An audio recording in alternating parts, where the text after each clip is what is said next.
Davos عالمی اقتصادی forum میں وزیر اعظم نے پاکستان پویلین کا افتتاح کر دیا۔ تقریب سے خطاب میں واضح کیا کہ پاکستان مشکل حالات سے نکل کر معاشی استحکام کی جانب گامزن ہے۔ مہنگائی اور شرح سود کم ہو گئی، برآمدات پر مبنی ترقی کو ہدف قرار دیا۔ ڈیووس میں وزیر اعظم کی IMF کی MD کرسٹالینا جارجیوا سے ملاقات ہوئی۔ پاکستان کے میکرو اکنامک اشاریوں میں بہتری اور ادارہ جاتی اصلاحات پر پیش رفت سے آگاہ کیا گیا۔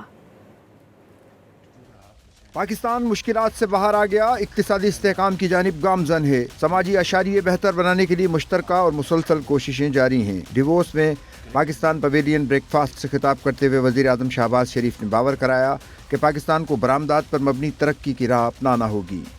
انشاءاللہ Pakistan is at a cross point where it is about to take off in terms of its growth, because we are a country with 240 million people. We are a country with a youth bulge, which, as I said, is a great challenge as well as an opportunity.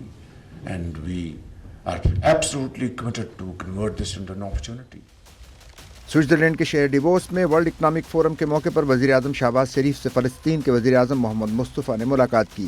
فلسطین کے وزیر اعظم نے فلسطینی عوام کے لیے پاکستان کی مستقل، اصولی اور غیر متزلزل حمایت پر وزیر اعظم کا دلی شکریہ ادا کیا۔ وزیر اعظم شہباز شریف کی عالمی مالیاتی فنڈ کی MD کرسٹالینا جارجیوا سے بھی ملاقات ہوئی۔ پاکستان کے میکرو اکنامک اشاریوں میں بہتری، ادارہ جاتی اصلاحات پر پیش رفت سے آگاہ کیا۔ کرسٹالینا جارجیوا نے پاکستان کی اصلاحاتی کوششوں کا اعتراف کیا۔ انہوں نے طویل مدتی اقتصادی لچک کو یقینی بنانے کے لیے اصلاحات کی رفتار کو برقرار رکھنے کی اہمیت پر زور دیا۔